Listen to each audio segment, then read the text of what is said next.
اس سرکار سے محبت کرنے والا، اس سرکار کا غلام، اس سرکار سے عقیدت کرنے والا، اس کے دل کے ارمان ہوتے ہیں یار جب اللہ مجھے دولت دے گا ایک دن میں گنبد خضرا میں جاؤں گا، سرکار کے روضے پر حاضر ہو کے میں اپنے دل کا درد وہاں سناؤں گا۔ اب سرکار کا دیوانہ بیچارہ نقشہ چلا چلا کے مزدوری کر کر کے خون پسینہ بہا کے وہ بیچارہ دولت جمع کرتا ہے، پیسہ جمع کرتا ہے اور سرکار کی بارگاہ میں حاضر ہوتا ہے اور گنبد خضرا کے سامنے کھڑے ہو کے وہ سرکار کی بارگاہ میں اپنے حال کو سناتا ہے، اپنے دل کا درد سناتا ہے۔ اب ایک بدعقیدہ وہاں آ جاتا ہے اور وہ کہتا ہے ارے آپ یہ کس سے باتیں کر رہے ہو، یہ تو معاذ اللہ مر کے مٹی میں مل گئے، یہ تو مر کے مٹی میں مل گئے ہیں، آپ یہ کن سے باتیں کر رہے ہو؟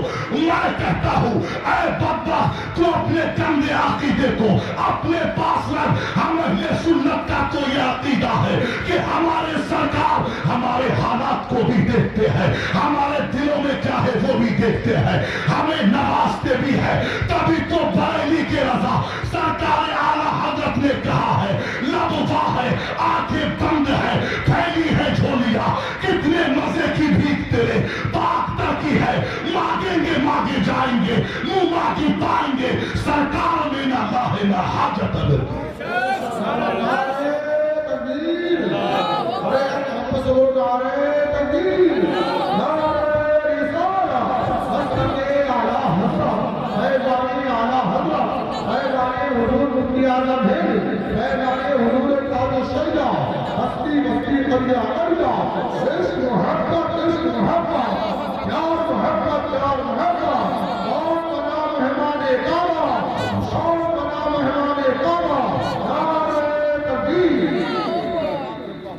بہت اچھے حضرت۔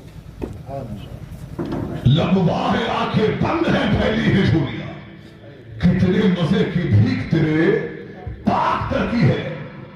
اونٹ میرے سرکار کی بارگاہ میں آیا اور میرے سرکار سے اس نے کچھ کہا تو میرے نبی نے فرمایا چل پریشان نہ ہو، اگر تو سچا ہے تیرے ساتھ انصاف ہوگا اور جھوٹا ہے تو تجھے سزا ملے گی۔ سبحان اللہ۔ اتنا کہا میرے سرکار نے کہ کچھ لوگ دوڑتے ہوئے میرے سرکار کی بارگاہ میں آئے، ہاتھوں میں رسیاں ہے، ہاتھوں میں چھری ہے، اور میرے سرکار سے عرض کی کہ آقا یہ اونٹ ہم ذبح کر رہے تھے، یہ بھاگ کے آپ کے پاس آ گیا ہے۔ میرے سرکار نے فرمایا اس اونٹ نے تمہاری شکایت کی ہے مجھ سے۔ اعلیٰ حضرت نے الامن والعلا میں یہ حدیث لکھی ہے۔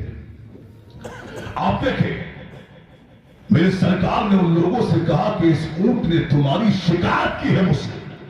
لوگوں نے کہا کیا شکایت کی ہے؟ تب میرے نبی نے کہا اس اونٹ نے مجھ سے کہا ہے کہ آقا میں نے ان لوگوں کی لمبے وقت تک میں نے ان کی نوکری کی، انہوں نے دن میں مجھ سے کام لیا، رات میں مجھ سے کام لیا، میں نے دن کو دن نہ جانا، رات کو رات نہ جانا، جب جب انہوں نے چاہا میں نے ان کی خدمت کی، مگر آقا آج میں بوڑھا ہو گیا ہوں اور میری نسل سے آج ڈھیر سارے اونٹ ان کے پاس جمع ہو گئے ہیں، لیکن آج میں بوڑھا ہو گیا ہوں تو آقا یہ مجھے کاٹ کر کھانا چاہتے ہیں، یعنی انہوں نے مجھے افزائش کی نسل کے لیے چھوڑ دیا ہے۔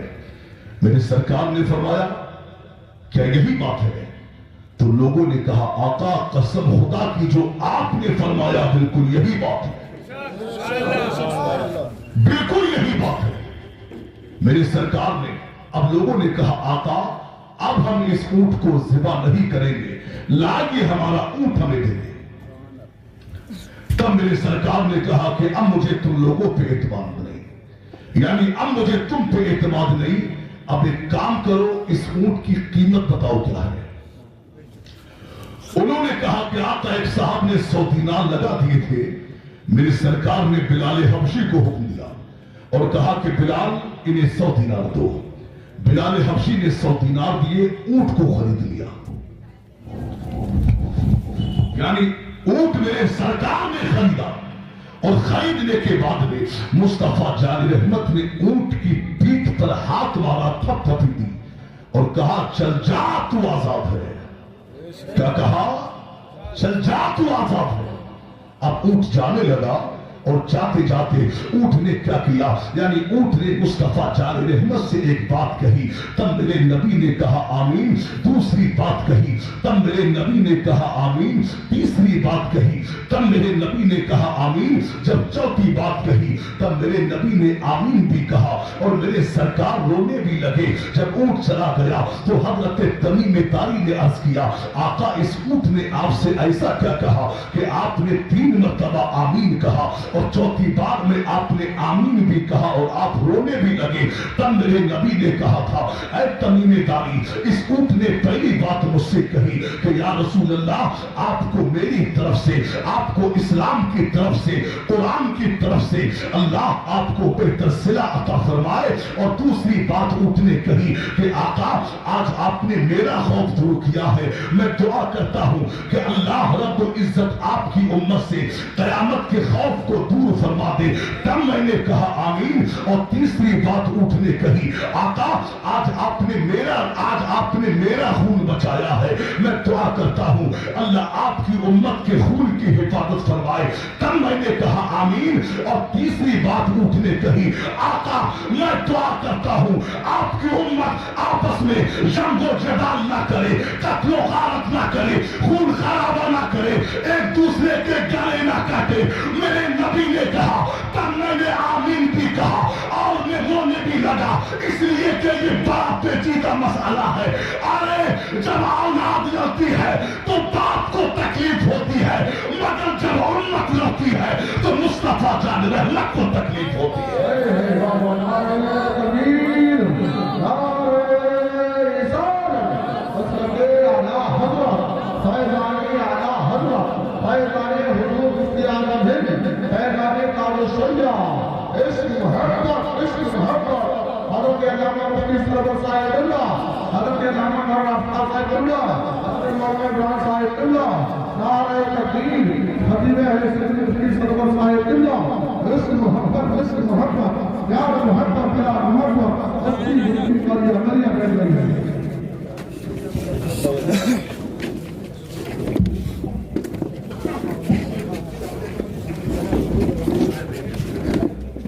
ماشاءاللہ آپ نے دیکھا نارو کی اونٹ میں استاذ العلماء، پھر جامع معقولات و منقولات، شہنشاہ خطابت، خلیفہ سرکار صدر العلماء حضرت علامہ مفتی سرور رضا خان صاحب اللہ تشریف لا چکے ہیں. ابھی آپ کو حضرت کا مدلل خطاب آپ کو سماعت کرنا ہے. آپ چہرے کی زیارت فرمائیں اور بس میری بات کو ملاحظہ فرمائیں. ذرا سب لوگ جھوم کے کہیں یا رسول اللہ، اور عقیدت سے کہیں یا رسول اللہ. آپ دیکھیں میرے سرکار نے فرمایا کہ یہ دعا میں نے رب سے مانگی تھی کہ اے پروردگار عالم میری امت آپس میں خون خرابہ نہ کرے، آپس میں لڑے نہ. اس وقت میں یعنی رب نے فرمایا کہ محبوب یہ دعا مجھ سے نہ مانگو، یہ رب کی حکمت کا تقاضا ہے کہ یہ آپس میں لڑیں گے، یہ آپس میں خون خرابہ کریں گے، ایک دوسرے کے گلے کاٹیں گے. مصطفیٰ جان رحمت نے فرمایا اس وقت میں بہت آبدیدہ ہوا، اس وقت میں بہت آبدیدہ ہوا، اس لیے کہ یہ بڑا پیچیدہ مسئلہ ہے. اللہ اکبر، کیا شان ہے میرے نبی کی، قسم خدا کی میرے سرکار کے تقدس کا جواب نہیں، میرے سرکار کی عظمت کا جواب نہیں، میرے سرکار کی شان کا جواب نہیں، میرے سرکار کی عظمت کا جواب نہیں. کیا شان ہے میرے نبی کی. ارے مصطفیٰ جان رحمت کی بارگاہ تو وہ بارگاہ ہے کہ اگر جانور بھی میرے سرکار کے دربار میں جاتا ہے وہ بھی اندھیرے میں نہیں رہتا، تو امتی کو در در بھٹکتا ہے. وہ تو صبح و شام امام اہل سنت کی زبان میں یہ کہے کہ ماہ مدینہ اپنی تجلی عطا کرے. یہ ڈھلتی چاندنی تو پہر کی ہے، مانگے جائیں گے، منہ مانگے پائیں گے، سرکار میں نہ لاہے نہ حاجت.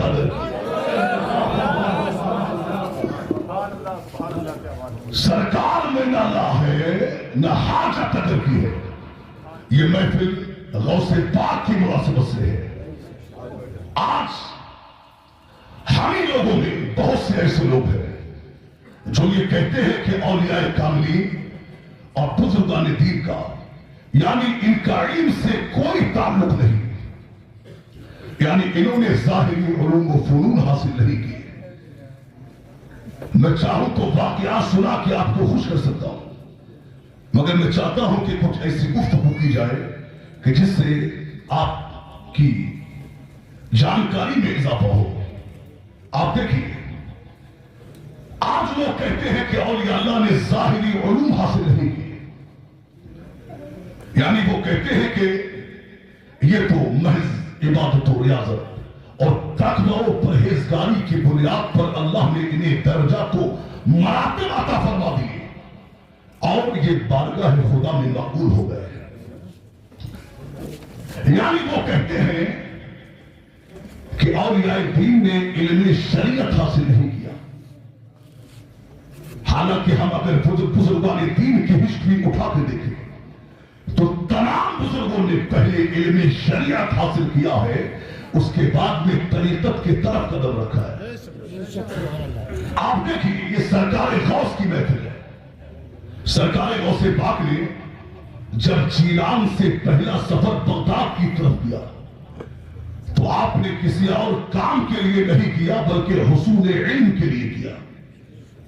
سرکار غوث پاک نے یعنی اس وقت میں بغداد کی زمین یہ علوم و فنون کا مرکز تھی، یعنی پورے عالم اسلام میں اگر کسی کو بھی علم کی پیاس ہوتی، علم کی طلب ہوتی تو وہ کہیں اور کا رخ نہیں بلکہ بغداد کا رخ کرتا اور بغداد میں آتا، یعنی اس لیے کہ بغداد میں علم حدیث، علم تفسیر، علم منطق، علم فلسفہ، علم فقہ، ان تمام علوم و فنون کے ماہرین استاد بغداد میں موجود تھے. اب سرکار غوث پاک نے کیا کیا؟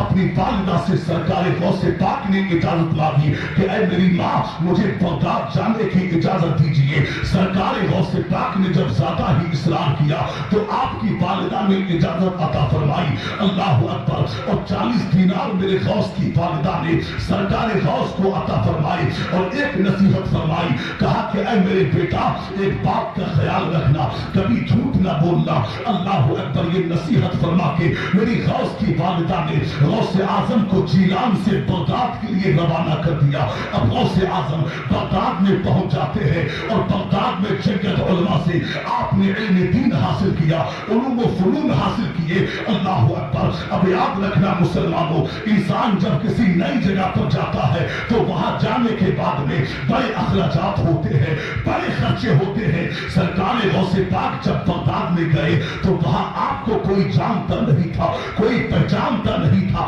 چھوٹی سی عمر ہے، بغداد میں پہنچ گئے، اب مدرسے میں علم حاصل کر رہے ہیں. اللہ اکبر. سرکار غوث پاک کے پاس میں 40 دینار، جب 40 دینار ختم ہو گئے تو سرکار غوث پاک نے اب کیا کیا؟ اگر بھوک لگتی ہے میرے غوث کو تو آپ پتے کھا کے گزارا کرتے ہیں، پیاس لگتی ہے تو پانی پی کے گزارا کرتے ہیں. یعنی بھوک لگتی ہے تو پتے کھاتے ہیں، پیاس لگتی ہے تو پانی پیتے ہیں. علم دین حاصل کر رہے ہیں. مصطفیٰ جان رحمت کا یعنی علم دین، علم شریعت حاصل. اللہ اکبر. میرے غوث کے پاس جب 40 دینار ختم ہو گئے تو آپ نے بھوک لگنے پر پتے کھائے، پیاس لگنے پہ پانی پیا، مگر میرے غوث نے کبھی کسی کے آگے ہاتھ نہیں پھیلایا، کبھی کسی سے قرضہ نہیں مانگا، کبھی کسی سے ادھار نہیں مانگا. ارے وہ مانگتے بھی کیسے؟ وہ جانتے تھے ایک وقت آنے والا ہے مجھے غوث اعظم بننا ہے. ان ہاتھوں سے مجھے لینا نہیں ہے بلکہ ان ہاتھوں سے مجھے خزانے بانٹنا ہے. تبھی تو کہا ہے، تبھی تو کہنے والے نے کہا ہے کہ ان کی شان تو یہ ہے، قسم خدا کی ان کی شان یہ ہے، آتا ہے فقیروں پہ انہیں پیار کچھ ایسا خود بھیگ دے اور خود کہے مانگتے کا بھلا ہو، دل درد سے بسمل کی طرح لوٹ رہا ہو، سینے پہ تسلی کو تیرا ہاتھ دھرا. بہت خوب، بہت خوب. اگر بات ذہن نشی ہوتی ہو تو آہستہ سے کہے یا رسول اللہ. سینے پہ تسلی کو تیرا ذرا بول کے سینے پہ تسلی کو تیرا ہاتھ دھرا ہو. آپ دیکھیے سرکار غوث نے علم حاصل کیا. آج ہم مدارس اسلامیہ کا جائزہ لیں تو آج مدرسوں میں کتنی سہولتیں ہو گئی ہے, بڑی بڑی سہولیات ہے. حقیقت تو یہ ہے آج جیسا کھانا گھر پہ بچہ نہیں کھاتا اس سے کہیں زیادہ اچھا کھانا آج مدارس میں ملتا ہے. اگر بچہ گھر میں 3 دن گوشت کھاتا ہے تو آج مدرسے میں 5 دن گوشت کھاتا ہے. یعنی اچھے رہنے کے لیے اچھا کمرہ ملتا ہے, کھیلنے کے لیے اچھی جگہ ملتی ہے, تعلیم حاصل کرنے کے لیے بہترین انتظام ہوتا ہے. مگر اس کے باوجود بھی آج کل طالب علم مدارس میں رہنے کے بعد میں اس طرح یعنی اس پیمانے پر وہ علم حاصل نہیں کر پاتے جو ان کو کرنا چاہیے. وجہ کیا ہے؟ آج بچہ مدرسے میں جاتا ہے اور مدرسے میں جا کے اب شیطان حملہ کرتا ہے کہ کسی بھی طرح یہ عالم دین نہ بن سکے, کسی بھی طرح یہ قرآن کا قاری نہ بن سکے. اب شیطان اس پہ حملہ کرتا ہے. بچہ اپنے گھر پہ فون لگاتا ہے, اماں سے بات کرتا ہے کہ اے ماں مدرسے میں بڑی دقتیں آ رہی ہے, اے ماں کھانا وقت پہ نہیں ملتا, اے ماں کھانا ٹائم پہ نہیں ملتا, اے ماں مدرسے میں دقتیں ہیں. اب ماں کی محبت جوش مارتی ہے. اب یا تو ماں بچے کو مدرسے سے بلا لیتی ہے یا بچہ خود مدرسے سے بھاگ جاتا ہے. یاد رکھنا شاہباد کے مسلمانوں, آپ اپنے بچوں کو جب مدرسوں میں بھیجو تو ایک نصیحت انہیں کر دینا, ان سے کہہ دینا میرے بیٹا تو مدرسہ جا رہا ہے, عالم دین بن کے لوٹنا, قاری قرآن بن کے لوٹنا, حافظ قرآن بن کے لوٹنا. اے میرے بیٹا استاذوں کا ادب کرنا, اے میرے بیٹا اگر کھانا لیٹ ہو جائے تو برداشت کرنا, پریشانیاں آئے تو برداشت کرنا. اے میرے بیٹا علم ایسے ہی حاصل نہیں ہوتا بلکہ علم حاصل کرنے کے لیے پریشانیاں بھی اٹھانا پڑتی ہے, بھوکا بھی رہنا پڑتا ہے, واقعہ بھی کرنا پڑتا ہے, اور وقت آتا ہے تو نفس کو کچلنا بھی پڑتا ہے. نعرہ تکبیر, نعرہ رسالت, مسلک اعلیٰ حضرت, پیغام اعلیٰ حضرت, عشق محبت, عشق محبت, پیغام حضور مفتی اعظم ہند, پیغام قادسیہ, نعرہ تکبیر. سرکار غوث پاک نے علم حاصل کیا. آج لوگ کہتے ہیں کہ شریعت الگ ہے, طریقت الگ ہے. بزرگان دین نے پہلے علم شریعت حاصل کیا اس لیے کہ شریعت مقدم ہے, بعد میں طریقت کی طرف قدم رکھا. غوث پاک نے اب کیا کیا؟ علوم و فنون بغداد کے جید علماء سے آپ نے حاصل کی. آپ ادھر دیکھیں, جا رہے ہیں جانے دیجیے توجہ میری طرف. آپ دیکھیں سرکار غوث پاک نے اللہ اکبر میرے غوث علم دین حاصل کر رہے ہیں. ایک دن میرے غوث پاک کو بڑی شدت کی بھوک لگی. جب آپ کو بھوک نے ستایا تو میرے غوث نے کیا کیا؟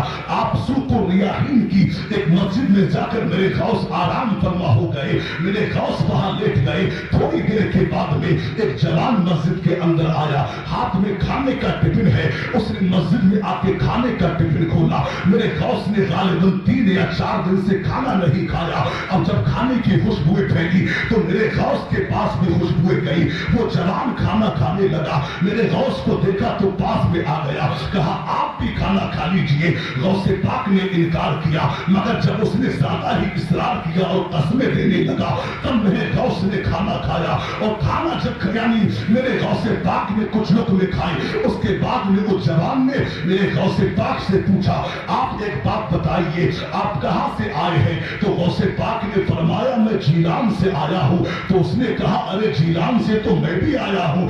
اب اس نے کہا ایک بات بتائیے, آپ جیلان سے ایک بچہ آیا ہے جس کا نام عبد القادر ہے, کہ آپ اس کو جانتے ہو؟ تو سرکار غوث نے فرمایا ارے عبد القادر نام تو میرا ہی ہے. جب نام بتایا اس کا چہرہ متغیر ہو گیا, اس کا چہرہ تبدیل ہو گیا اور میرے غوث سے معافیا مانگنے لگا, غوث پاک سے معذرت طلب کرنے لگا. اور اس نے کہا اے عبد القادر جیلانی، جب میں جیلان سے آ رہا تھا تو آپ کی والدہ نے مجھے کچھ پیسے دیے تھے، انہوں نے کہا تھا کہ میرا بیٹا بغداد میں تعلیم حاصل کرنے گیا ہے، وہ 40 دینار لے کر کے گیا تھا، اب تو ختم ہو گئے ہوں گے، آپ ایک کام کرنا، یہ کچھ پیسے ہیں میرے بیٹے کو دے دینا۔ اللہ اکبر۔ وہ کہتے ہیں میں نے پیسوں کے لیے میں بغداد آ گیا، میں نے بغداد میں آ کے آپ کو تلاش کیا مگر کہیں مجھے آپ نہ ملے، آپ کا جو پیسہ تھا، یعنی میں بغداد میں آیا، آپ کو تلاش کیا، آپ مجھے کہیں نہ ملے۔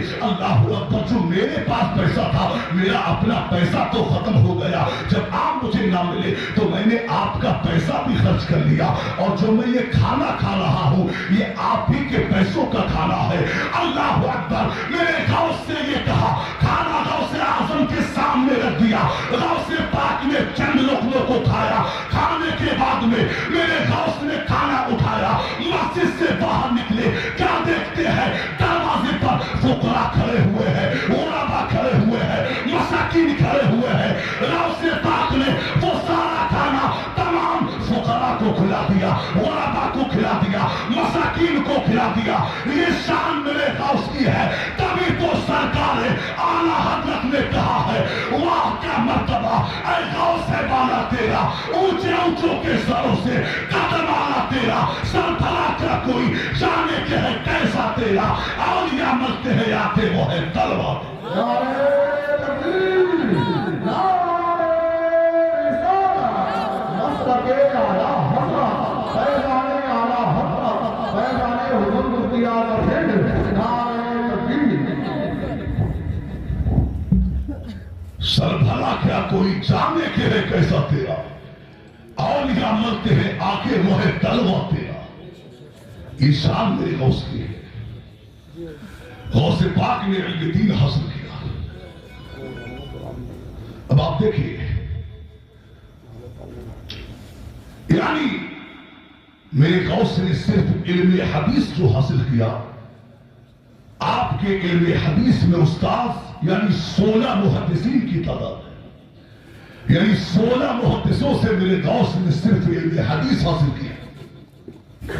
اس کے علاوہ اور بھی جنگت علماء سے غوث پاک نے علم تفسیر، علم فقہ، علم منطق، علم فلسفہ حاصل کیا۔ تو بزرگان دین نے پہلے علم حاصل کیا،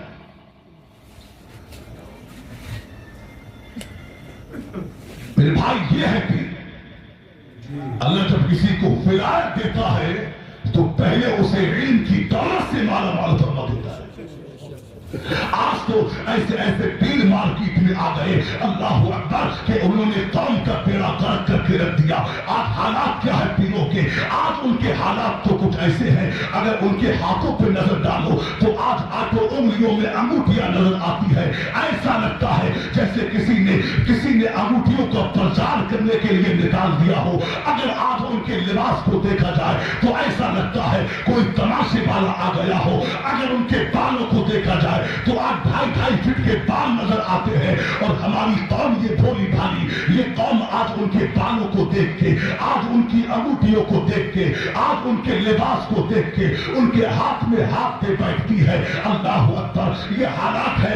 اے شہباد کے مسلمانوں کان کھول کر کے سن لو، آپ کسی پیر سے اس کا لباس دیکھ کے متاثر نہ ہونا، اس کے ہاتھوں میں انگوٹھیاں دیکھ کے متاثر نہ ہونا۔ ارے آپ کو پیر دیکھنا ہے تو لباس سادہ ہی صحیح، جتوں پھر چالی کی ہی صحیح، مگر عالم دین دیکھیے، قرآن عالم دین دیکھیے، نمازی دیکھیے، صحیح العقیدہ دیکھیے، مسلک اعلیٰ حضرت کا وفادار دیکھیے۔ ایسے پیر کے ہاتھ میں ہاتھ دے دو، قسم خدا کی وہ جب تک زندہ رہے گا دنیا میں تمہاری رہبری کرتا رہے گا، اور مرنے کے بعد وہ تمہیں تنہا نہیں چھوڑے گا بلکہ اپنے ساتھ میں جنت میں لے کر کے جائے۔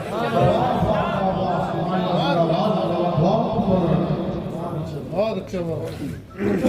مگر آج ہماری قوم کیا دیکھتی ہے کہ پیر صاحب کا تعلق کس خانقاہ سے ہے، کون سے مزار پہ بیٹھتے ہیں۔ بھائی شریعت نے یہ نہیں کہا۔ میں کہتا ہوں کہ صاحب مزار کو اللہ نے بڑی خصوصیات عطا فرمائی۔